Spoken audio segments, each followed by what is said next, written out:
Hey everyone and welcome back to my channel. I hope you're all doing really well.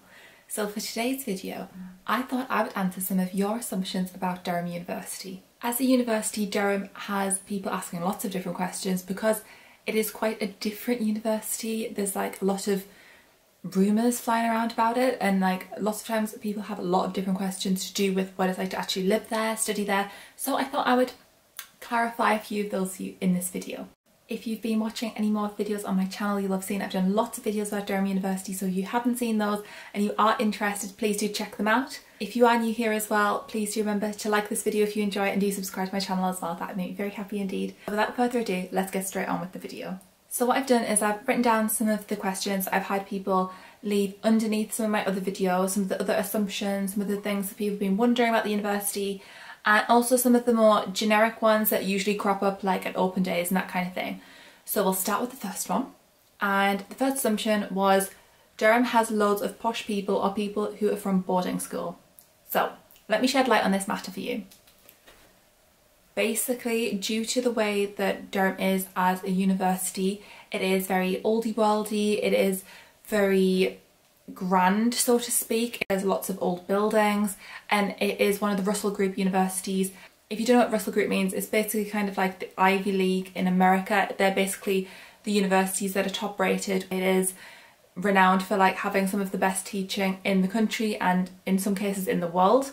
It does attract a broad spectrum of people, and then proportionately some of those are of course going to be from boarding school and what you may consider posh, whatever posh means in each person's definition.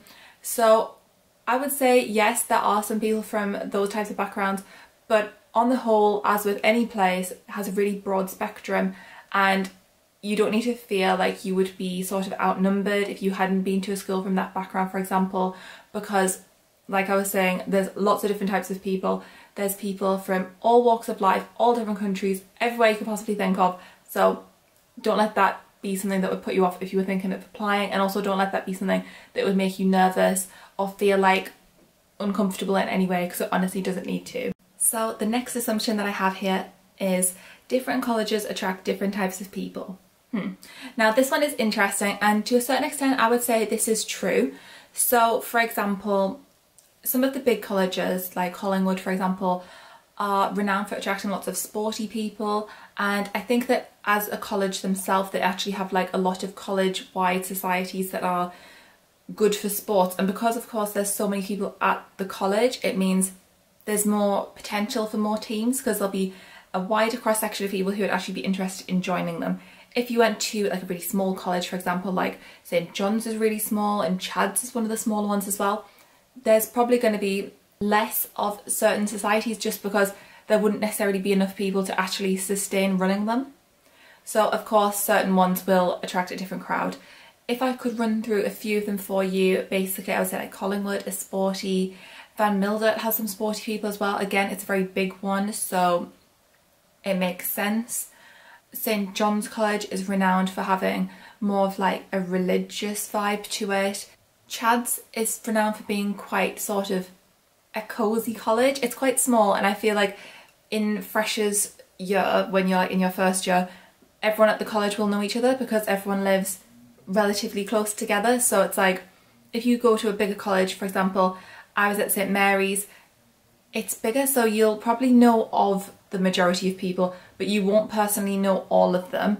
But if you go to a small one like Chad's, I think that everyone basically does know everyone because there's only like about 190 to 230 people actually in your year group.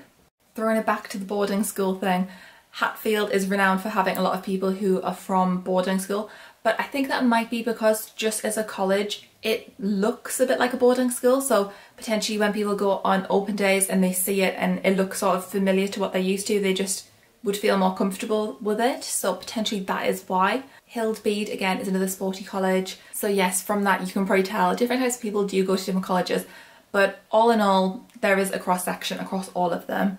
St Mary's College, which was my college, actually used to be a girls only college, but that changed about I think about 20 years ago, so now it's mixed. A lot of people were asking me like if the accommodation is mixed between boys and girls, and that just reminded me when I was thinking about Mary's. The majority of accommodation is actually mixed, I think at Mary's there were a couple of corridors that were like girls only, but on the whole all the accommodation is just like a random mixture of everybody. So the next assumption that I had here was Durham Uni is just like any other university, and this I would say it's actually a bit different to other universities.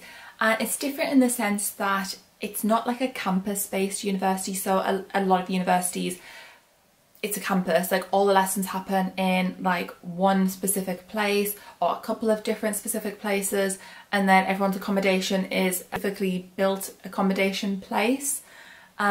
Whereas that's not really how Durham as a university is organised.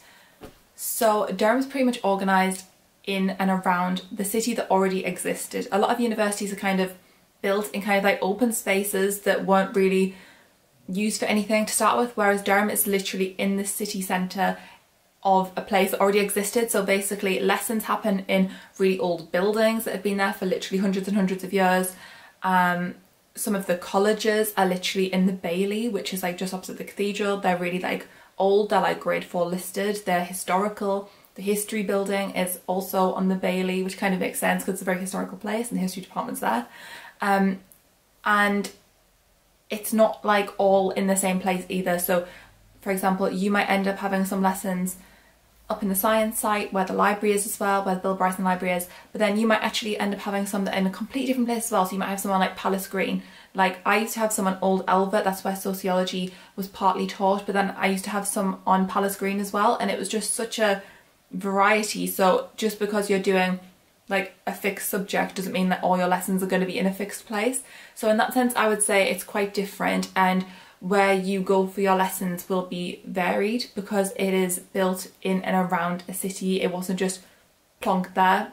This next assumption I feel like is something that everybody asks when they are thinking of coming to Durham, and it is Durham University is just like being at Hogwarts. And I feel like this one is just such a like fun assumption, and also it's like kind of true, especially when it snows in the winter.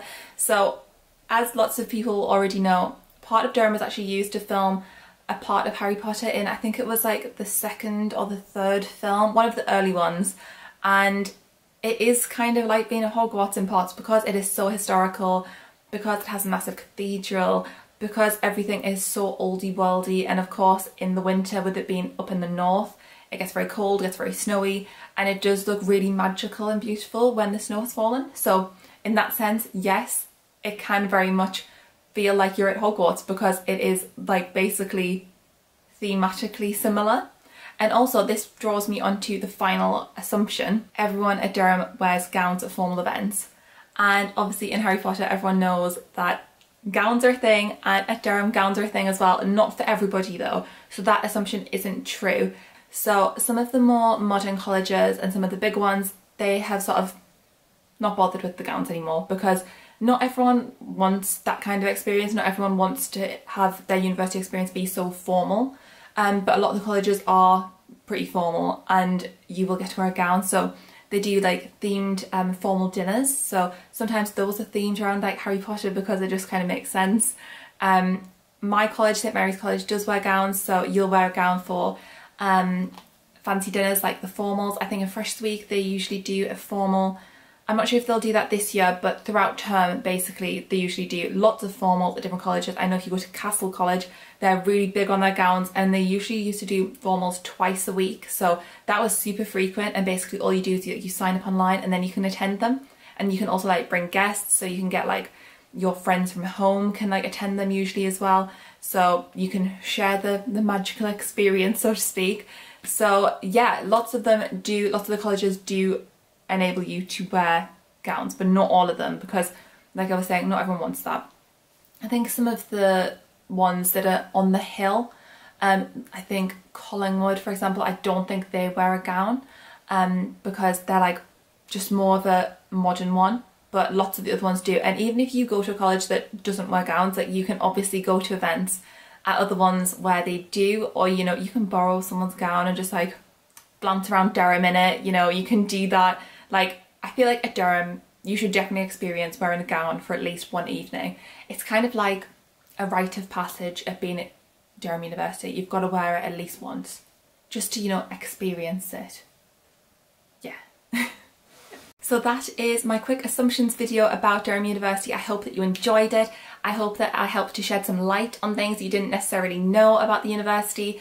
And for anyone who is attending Durham very, very soon, I know it's all coming up in the next couple of weeks. I hope you're really excited. Please don't be too nervous, like it's going to be absolutely fine. You're going to absolutely enjoy it so much and you're going to absolutely love the city. Honestly, you will. If you are new here and you did enjoy this video, please do remember to give it a thumbs up and please do subscribe to my channel as well. That would make me very happy indeed. Thanks so much for watching. I love every single one of you so much and I'll see you again very, very soon in a brand new video. Bye!